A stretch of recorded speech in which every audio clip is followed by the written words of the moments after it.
Hello and welcome to Heartbeat. This week, William interviews pro-life campaigner Delphine Chui. I will bring you the news from home and abroad, and Ben gives his viewpoint on the Church of England's Lambeth Conference.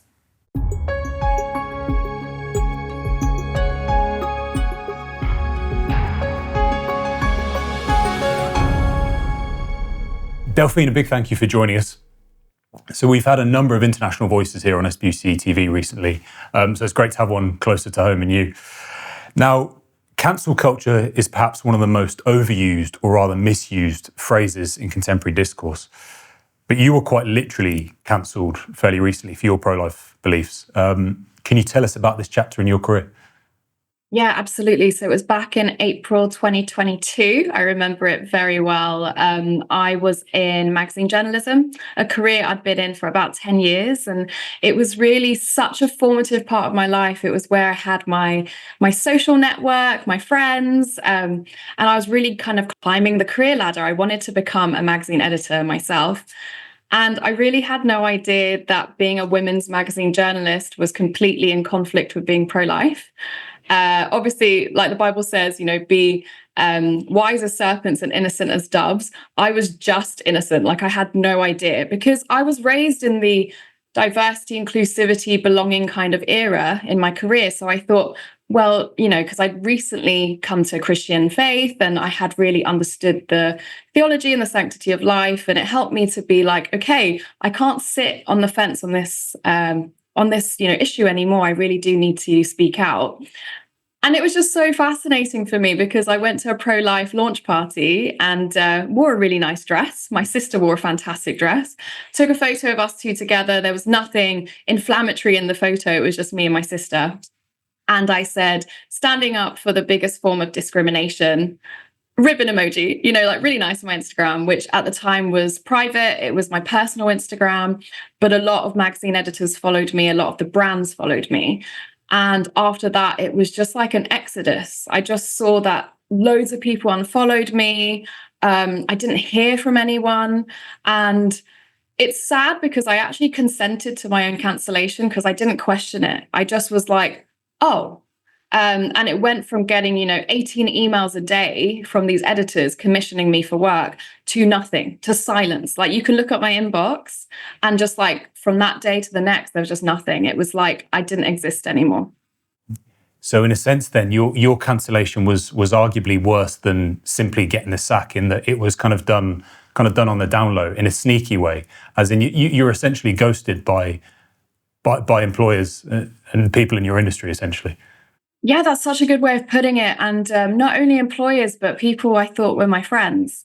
And, there was actually only one of them who had reached out to me about 6 months later to reveal a little bit why that all happened and to say, sorry, we had to stop working with you. Your values just clearly went against the values of the magazine house. And for me, that probably hurt me the most because I understand to some degree that organizations are their own entities, but it was the individuals that I had called friends, for like 10 years. And I had lost such a big part of that social community and that network. And it was really isolating. Yes.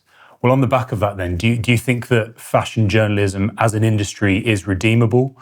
Or is it simply impossible to work in that world whilst authentically being pro-life?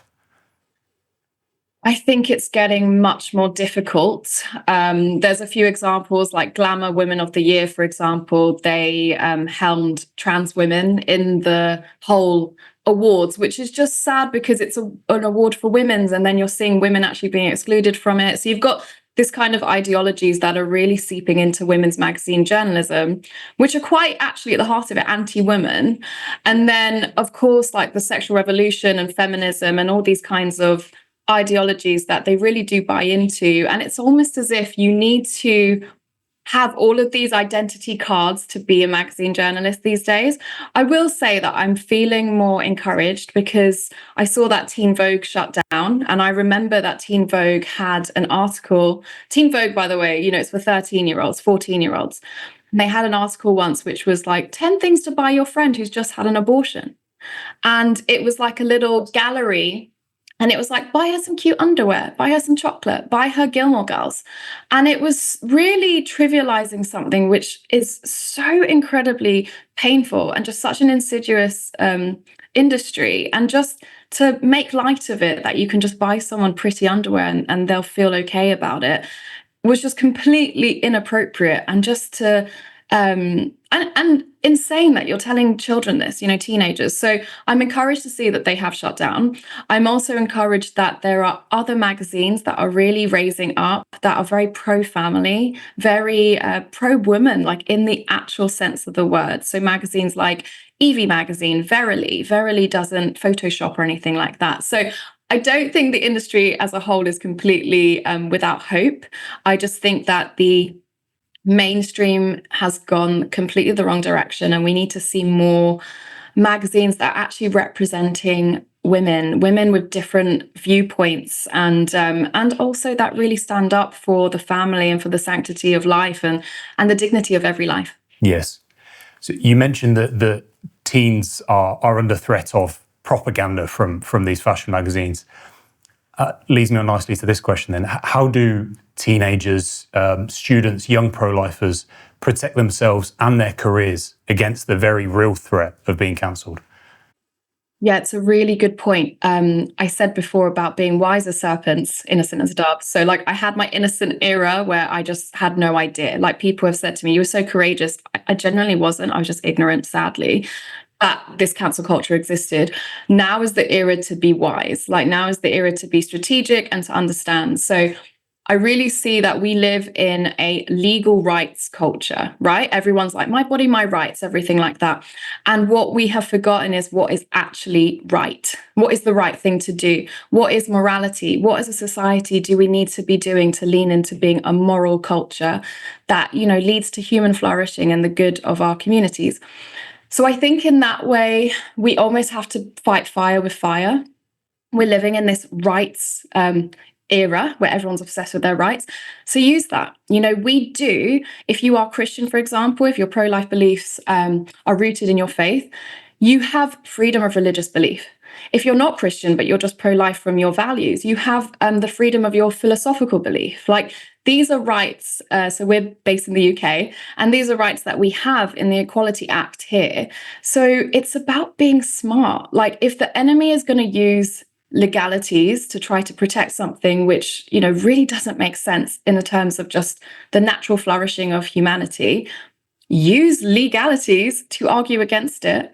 So that'd be one thing, is really know your rights.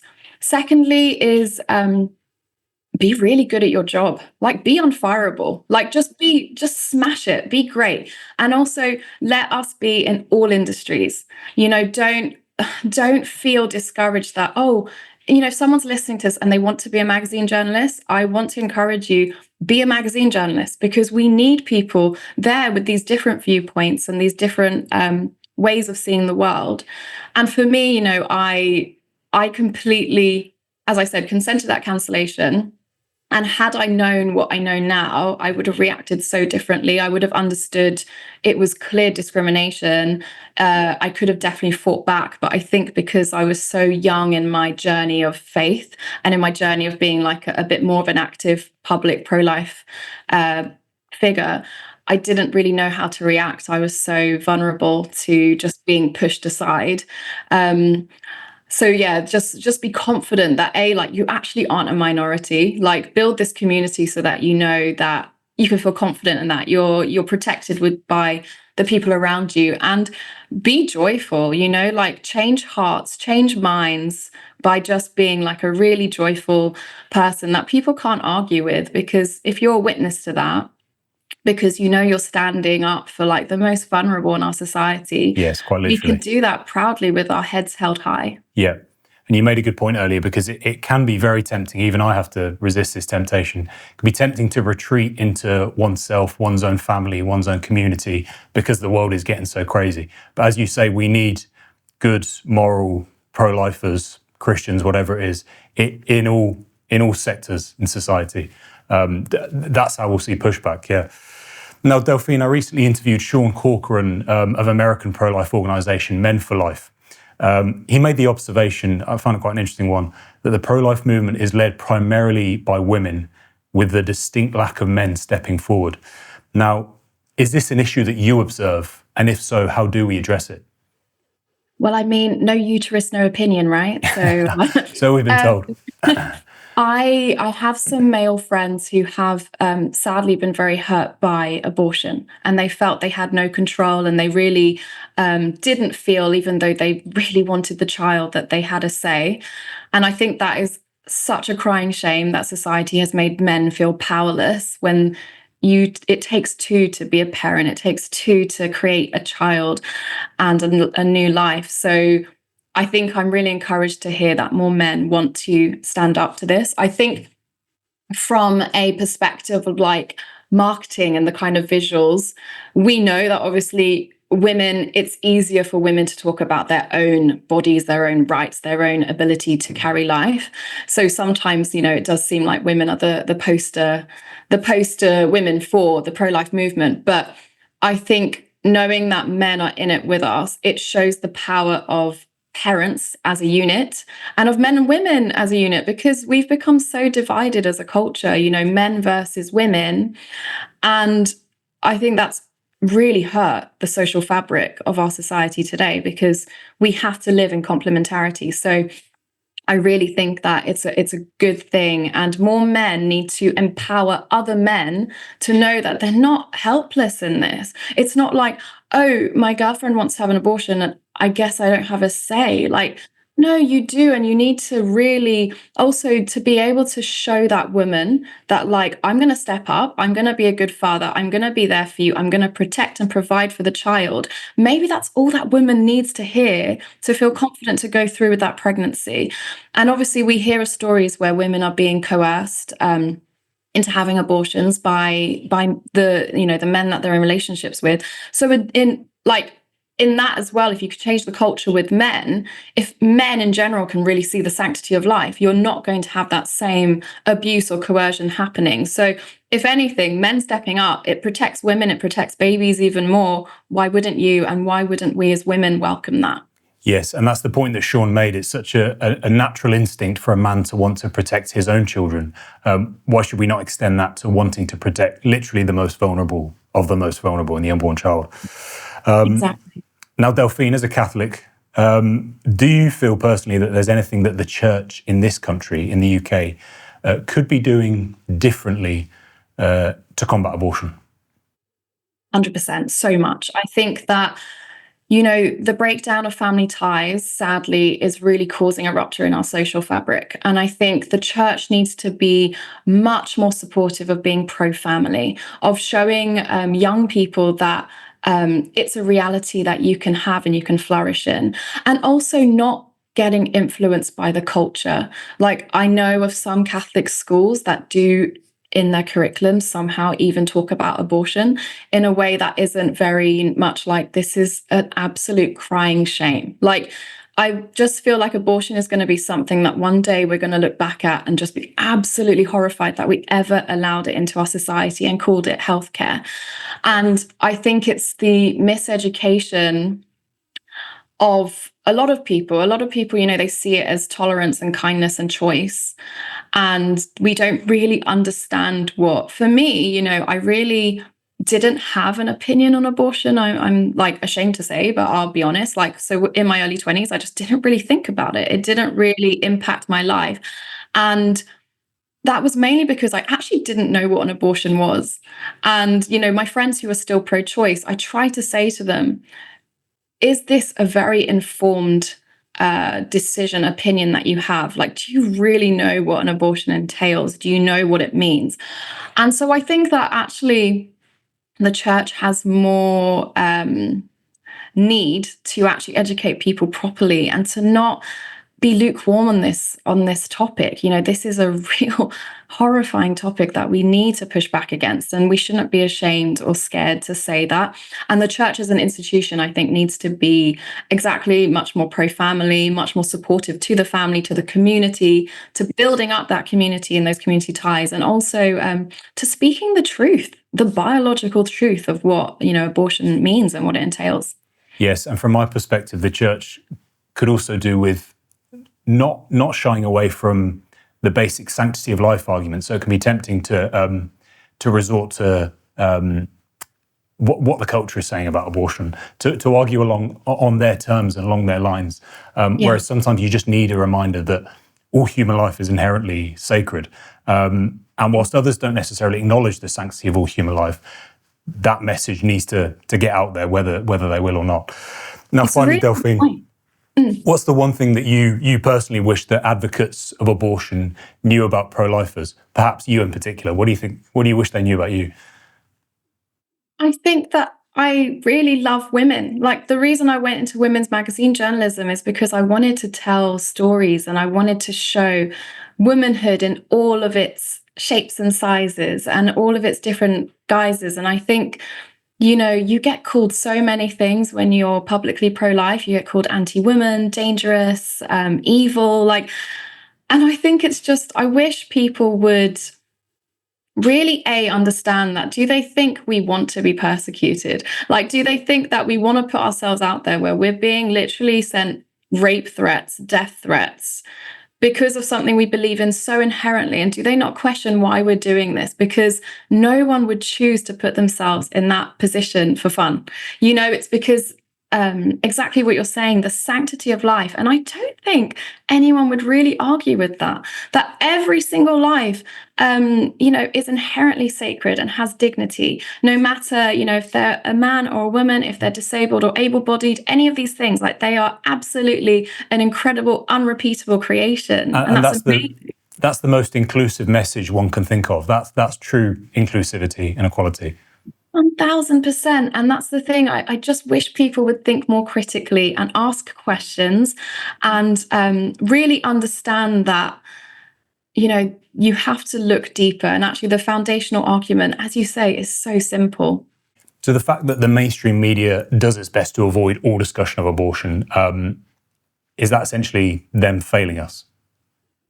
Absolutely, it is. I mean, the whole thing about media and journalism is it's meant to be about democracy and it's meant to be representative. And the fact that pro-lifers believe that they're this tiny minority is completely because they're being incorrectly represented in the media. We don't have TV shows on Netflix where someone's battling the fact that they're pro-life and they're having a problem at work because of their convictions or something. We don't see that in the mainstream. And it's a crying shame because we're not seeing the fact that we actually have diversity of viewpoints. Everyone talks about diversity, but we don't talk about the fact that, well, there are different worldviews. And, the philosophy of being pro-life, for example, is just not out there because everyone feels too scared to talk about it. And, there's this concept of the Overton window, which is like this window that allows, just things to be spoken about normally in public society, in the court of public opinion. And we constantly close that window by being too scared to talk about things that are uncomfortable or that we have to wrestle with or that don't, really sign into this culture of virtue signaling and tolerance and fake kindness. I mean, it truly is false. It's a house of cards. So I think it's really sad. And to be honest, that's why I really stopped believing in journalism, because I was like, well, it's not true. It's just all like a script that they just want to push through and everyone's just in an echo chamber or algorithm. And that's not how we're meant to be living. We're meant to be living in reality, grounded in reality. And we exist. Yes, you mentioned the Overton window. I think we should take some courage in the fact that we are seeing the Overton window shift on the issue of gender ideology. That we're reaching a tipping point there. So we should have hope as pro-lifers that it will shift further. And I think on that point, it's really interesting because that shifted because you suddenly started having, women who really identified as feminists being like, actually, this isn't correct. And it was interesting because you saw some of these in arguments of different groups and people with different identity politics. And again, it's all these people have gone into tribes and become very divisive. And they're forgetting that we are all humans of the world and we all want, hopefully, the flourishing of society and the flourishing of families and children to grow up feeling loved and cared for. And when you just go back to these very basic principles, and it's good, I do feel that this is shifting. More and more people are like, actually, that makes sense. That's common sense. Yes. Well, Delphine, thank you. Thank you for you are quite literally a living example that there is life after being a pro-life professional who was cancelled. There is very much life and a career after that. So thank you for your time. Thank you so much, William. Thanks very much. Thank you for watching SPUC TV. If you're enjoying our content, please subscribe and ring the bell icon for notifications.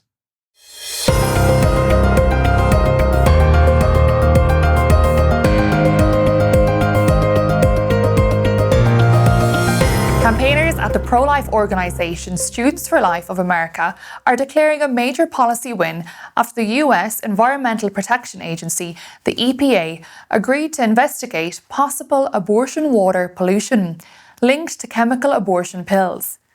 The campaign, launched by Students for Life, argues that the abortion industry's increasing reliance on home-use pills has resulted in chemical and biological waste entering public waterways. Since 2017, Students for Life has pressed the EPA and the Food and Drug Administration to monitor the active compounds in abortion drugs such as mifepristone and misoprostol, and their byproducts including blood, placenta tissue and fetal remains, for potential risks to drinking water, aquatic life and public health. The group estimates that more than 50 tonnes of such material could be flushed into waterways annually.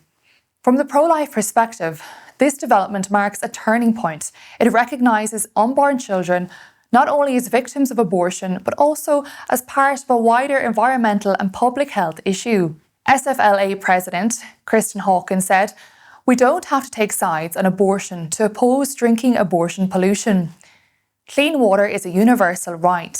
The SFLA insists the EPA's decision to examine the matter demonstrates that the unborn child's destruction may have consequences beyond the clinic. The organisation sees this as a part of a broader cultural shift. Unborn life matters and the environment matters, so both deserve protection. In November 2022, SFLA filed a petition with the FDA asking the agency to require doctors who prescribe mifepristone to provide medical waste bags to patients and dispose of the aborted fetal tissue as medical waste. Exactly what would happen had the abortion taken place in a hospital. Students for Life is now calling for legislation requiring abortion pill manufacturers and providers to treat the products and any associated waste as regulated medical waste, not household refuse. It urges state and federal lawmakers to adopt red bag medical waste standards for chemical-induced abortions and to mandate monitoring of active compounds in water supplies. We'll keep a close eye on this development and its possible implications here in the UK. A Northern Ireland judge has recused himself from hearing the case of a woman accused of conducting an illegal anti-abortion protest inside a safe access zone, prompting renewed scrutiny of the controversial legislation. The woman, who faces charges under Northern Ireland's newly enforced buffer zone laws, was set to appear before Dungannon Magistrates Court when Judge Ranahan unexpectedly withdrew from the case. The development highlights the profound tension surrounding a law which criminalises peaceful expressions of conscience. The Safe Access Zones Act, introduced in 2023, makes it an offence to engage in prayer, counselling or other offers of help near abortion facilities. SPUC has repeatedly warned that the legislation represents one of the most draconian restrictions on free expression here in the UK. The recusal raises questions about judicial impartiality, the complexity of the law and the need for urgent clarity on how the Act should be interpreted.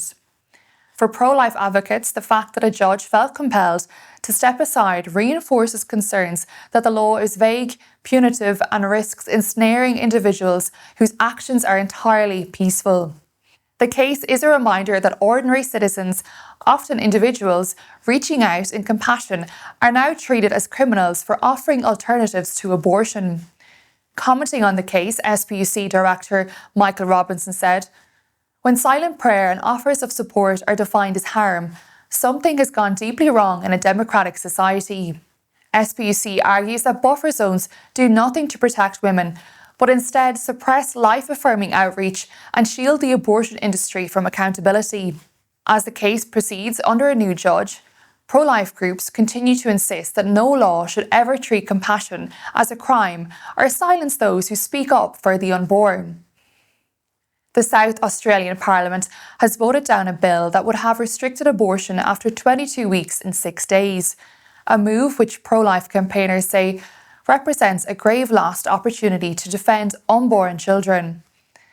The bill defeated 11 votes to 8 following an emotionally charged debate, sought to significantly tighten access to late-term abortions except in the most extreme cases. The legislation's rejection signals that unborn babies reaching advanced gestation remain completely without adequate legal protection. Since every unborn life deserves legal safeguarding, when lawmakers refuse to draw firm lines, they implicitly accept that some lives may be deemed expendable. The proposed bill aimed to limit abortion beyond 22 weeks and 6 days to cases of threat to the mother's life or very serious fetal abnormality. Supporters argue the current law already allows abortions beyond that stage under broad health conditions. SPUC strongly disagree, calling for a standard that recognises the inherent value of every unborn child. SPUC highlighted the fact that medical rarity does not negate moral urgency. Just because later-term abortions are rare does not mean unborn lives at that stage are less human or less worthy of protection. With the vote marking a setback for the pro-life movement in Australia, campaigners are calling for renewed efforts to educate public opinion and build political will to protect unborn life at all stages. SPUC believes that lawmakers should instead shift focus toward practical support for pregnant mothers and medical care protocols that do not default to ending life. Campaigners at the anti-assisted suicide group Care Not Killing are raising a red flag after the Scottish Parliament's Health Committee refused key amendments which would have tightened the assisted dying bill, warning that the legislation is now spiralling out of control.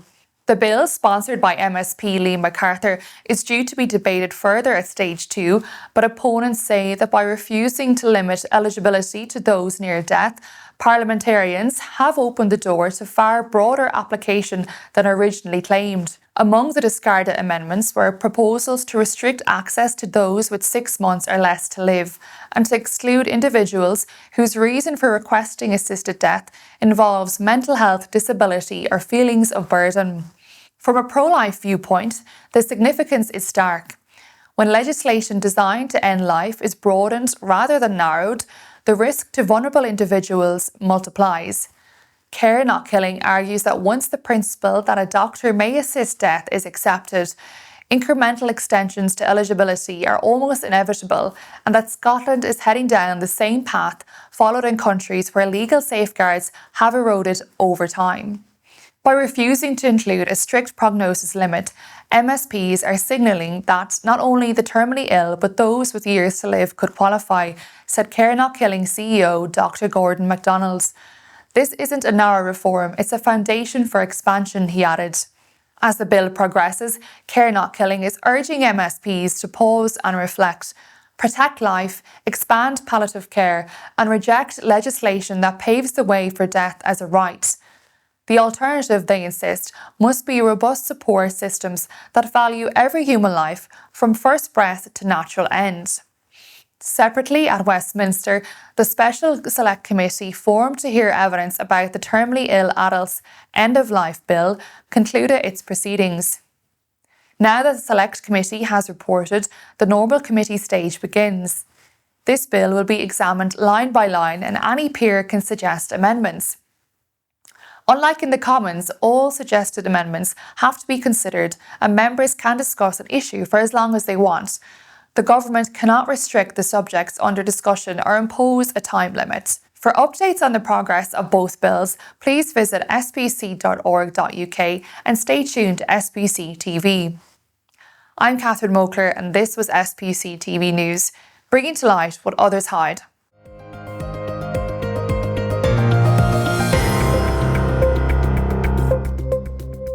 SPUC has strongly condemned a report from the Scottish Abortion Law Review Group as destructive and disastrous for the women and future generations of Scotland, and called for Scottish lawmakers to see sense and ignore the proposals. The group's report, proposing changes to the abortion law in Scotland, if accepted, would bring about the largest extension of access to abortion since 1967.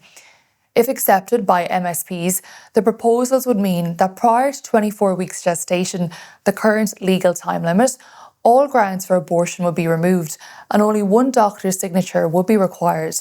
Beyond 24 weeks, abortion would be available if 2 doctors decided abortion is appropriate. Decriminalising abortion for women acting in relation to their own pregnancy and any gestation would also apply. Taken together, these proposals would effectively legalise abortion up to birth with few, if any, restrictions, and would also remove any offence for people concealing the disposal of the bodies of babies delivered following abortion at home. The report called for the Scottish Government to include a duty to provide abortion services, enshrining in law a right to abortion. The expert group, convened by the Scottish Government last year, had already been widely criticised for the lack of balance within its membership. Of 13 members, 6 are abortion providers or practitioners, 6 support a recent pro-decriminalisation report, and 2 are linked to a group which campaigns for more liberal abortion laws. 10 have already expressed a view in favour or represent organisations that support decriminalisation of abortion. None represent a pro-life constituency or organisation. The president of the Bishops' Conference of Scotland, Bishop John Keenan, claimed the group lacked credibility and legitimacy. Michael Robinson, General Secretary of SPUC, reacted to the report. These proposals are disastrous and destructive. If implemented, they would effectively mean abortion up to birth and for any reasons. They completely disregard the human rights of the unborn child as recognised by our international law, and polling conducted by SPUC earlier in the year confirms that the Scottish public does not want to extend abortion in any way, and in fact wants to reduce abortion. We would call on MSPs to see sense and ignore these horrific proposals. It's not too late to buy Christmas cards and support SPUC at the same time. These are just some of the designs available to order in our online shop. Just visit our website spuc.org.uk/shop. The address is on screen now and complete your order. Now I stand out a little bit at SPUC. Unlike effectively everyone else, I'm a Protestant. Shock horror. And not only that, I worship in the Church of England. Now please, don't turn off the video. Because if you bear with me, I'm going to do something you'll probably like. I'm going to criticise it. Not just a superficial critique of the quite frankly evil Archbishop-elect, but of something even graver. The decimation of the eternal image of the Church that was started at the Lambeth Conference of 1930. If you don't know what that is, you're about to find out. I'm Ben Weller, and this is Viewpoint. Every 10 years, the Archbishop of Canterbury is expected to convene the world's Anglican bishops in the Lambeth Conference. The overarching goal is to decide the Church's line on the issues of the day that are plaguing the world. There have been conferences with a main focus on ecumenism, war, colonialism, missionary work, the environment, women's ordination, and the thing I'll be covering today, contraception. The so-called Roaring Twenties was a time of rapid social change. Hedonistic living was in the public eye for the first time, and its cultural fallout had started to percolate throughout every class of society. So when the decennial Lambeth Conference came around in 1930, after urgent requests from British and American clergy for some guidance, the then Archbishop Cosmo Lang convened it to discuss a very hot topic that had arisen in the decade before: birth control. It was the first time any organised church or denomination had sat to properly hash out the topic. And what did it do? It wrought havoc. It was a disaster and started the progressive landslide that we've been riding ever since.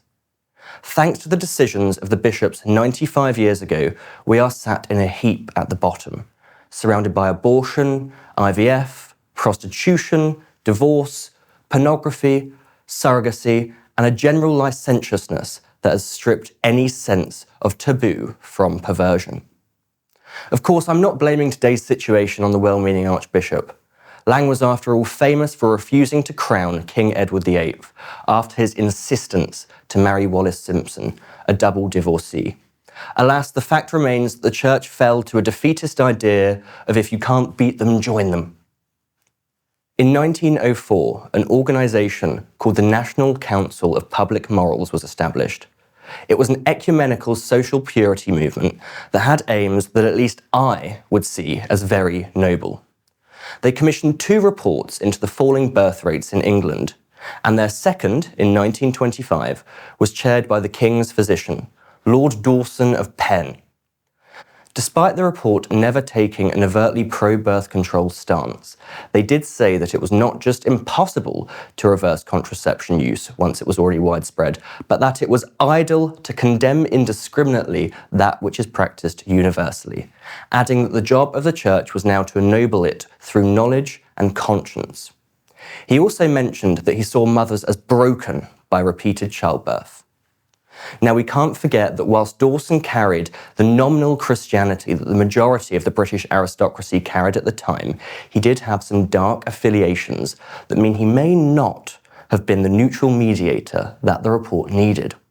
Not only was he a member of the British Eugenics Society, but after his death in 1945, it was revealed that he had euthanized King George V, injecting him with a lethal mixture of morphine and cocaine, so his death could be in the morning papers rather than the evening ones, explaining the late King's famous last words, "God damn you," that he uttered to Dawson's nurse as she injected the mixture into him. Now, it was the findings of this report that acted as another prompt for the C of E to have contraception discussed at the 1930 conference. And this was music to the ears of a growing cohort of modernist bishops who had been trying to foist their views of a social gospel on the church for decades. The main talking points of these modernists during the debate were lifted from a work written a few years earlier, A.R. Vidler's Essays on Liberality, to give some sort of foundation to the things they were spouting. One bishop quoted Vidler by saying, "It's not by clinging to the letter of tradition that we are loyal to the faith of our fathers, but by seeking to express that faith in the idiom of our own age." Intentional parenthood, as it was called, was seen as responsible stewardship. If Christianity were a solely helpful philosophy for keeping social order, they'd have had a morsel of ground to stand on. But when these people are supposed to be the overseers of thousands of worshippers of the eternal, unchanging Creator, they sound at best ignorant and at worst subversive. I understand wholeheartedly their desire to take faith out of the abstract and see an application of it in society, but why would one fight to overlay a fabrication of that faith when you can just preach truth? What they should have known, and what we here know, is that truth does not unfold with human progress. Truth is unchanging and fully revealed, and we operate within it. After an entire week of debate, the motion was strengthened, adding in clauses about consulting the Holy Spirit and the reiterating that there must be a morally permissible reason for using birth control. During the discussion and later vote, there are stories of multiple bishops breaking into tears, many trying to balance what seemed to be a betraying of the people they serve and a betrayal of the gospel and natural law. Of some 300 bishops present, less than half actually voted, with many abstaining or walking out of the chamber. It eventually passed by a very small margin, though some bishops even refused to sign the resolution once passed, as is proper. One bishop who did sign the motion said it was undertaken with a heavy heart and with a heavy hand. This was a watershed moment, not just in Christendom, but in British society, and the fallout was significant. The story remained in the press for weeks, starting a national conversation about contraception that had never before happened. While the church's cultural influence was starting to decrease in the post-war period, it was just about early enough to be a green light to the chattering classes of British society. Middle-class respectability had been given to an issue that used to be seen as the domain of the fringe revolutionaries, like the evil Mary Stopes. In the words of sex historian Leslie A. Hall, the Church of England didn't create the family planning movement, but it made it a respectable aspect of social medicine. Inside the church, there were reactions too. The Bishop of Durham, Hensley Henson, said the mind of the church has never known such peril, predicting the slippery slope I alluded to at the start that pro-lifers have come to know all too well. Even Lang, in private letters, bitterly mourned the decision he once tentatively supported. In a letter to his predecessor, Randall Dawson, he said, "I sometimes fear we have loosed forces we cannot easily restrain." Prophetic comments from the two of them. A shame it was too late. In the 1968 Lambeth Conference, 38 years on, the Church of England said that contraception was fully morally acceptable. The caution of the 1930s motion was gone. Whilst across the Tiber, Pope Paul VI issued Humani Vitae, in Canterbury the loosed forces Lang spoke of broke free from their shackles. Perversion was excused fully on the grounds of good intent. Nobody remembers the 1968 decision. It was irrelevant. The Church had lost her gravitas and her power. Her authority hinged on the 1930 decision, and she bottled it. In 2001, historian Callum Brown, in his book The Death of Christian Britain, said that the Lambeth Conference stands as a turning point in Britain's moral history. The moment when the language of sin began to yield to the language of responsibility. In other words, when the language of God began to yield to the language of the world. We are still seeing the fruit of this decision. A culture that has turned away from valuing parenthood and children. Free contraception, abortion, plummeting birth rates, rampant extramarital sex. The church legitimised it by one slight compromise. I'd love them to start to build back, but I think the C of E have proven they're not in the habit of reversing progressive decisions yet. I hope God surprises me.